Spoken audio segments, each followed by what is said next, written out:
Before I get into Scooby-Doo, I wanted to bring up that this was an idea that Ryan Walterson gave me, and I thought it was a good idea to talk about the first episode of Scooby-Doo, Where Are You? This is because of the death of Ken Spears this week, and I thought it was a good way to honor him. And it's cool to look back at the first episode of Scooby-Doo, Where Are You?, which is called The Black Knight, or that's the villain they're going against. The first episode aired on September 13th, 1969, on Saturday morning on CBS. Kind of interesting when you watch older shows. The first episode is never like a intro episode. It's never like even what the pilot would have been. And I'm curious what the actual first one in production was versus this one. It might have just been like they went, this just makes sense, but they don't really introduce any of the concepts. Like you get the theme song and you sort of get the idea, but they don't explain Mystery Incorporated. They don't do anything like that.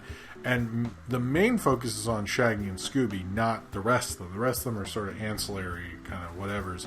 They mainly focus... In fact, I think the thing they explain more than anything is Velma losing her glasses. They explain that more than anything else in this episode. They're like, let's like fully get into like, I dropped my glasses. Why do you guys always make me knock over my glasses? And they like explain that whole stupid Mr. Magoo bit.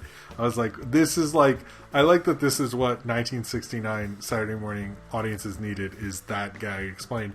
It sort of starts off in a weird way.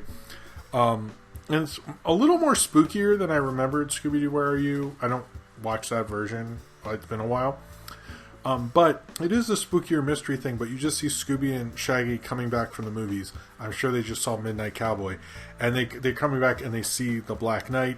Nothing is shown that well. I think it is like on the crappier side of Hanna-Barbera animation. They have the laugh track going, which I totally forgot about. But yeah, the gang just sort of shows up at a certain point. It's like mainly for Shaggy and Scooby's perspective, but you get like this Black Knight who's been cursed, and you keep seeing him like terrorize people, and you're not exactly sure what he's going to go on. But they do have the looking at the camera meme is in this episode, like the thing where the whole Mystery Incorporated looks at the camera. That's actually in the episode, which I was like, oh, I guess that is literally where it came from, or at least the first time anyone saw it. The backgrounds are actually really well done, and I do like the vibe of this is cool, because it is like spookier and slower, and I could actually see as a kid getting a little freaked out by this. This is a little more horror themed than I remembered it being. I just remember it being a little silly, frankly. Scooby is also way less understandable. Like, they definitely like change his voice so you can actually understand him more. It's like the least understandable that he is.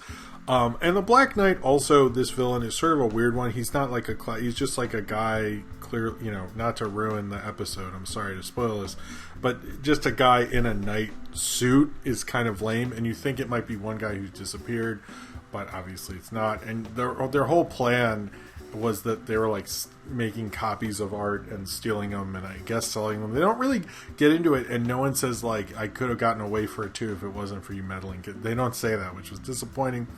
Scooby-Doo, Where Are You? Was actually the result of CBS and Hanna-Barbera's plans to create a non-violent Saturday morning cartoon counter-programming, because they'd gotten a lot of backlash to the violent, more superhero-centric things.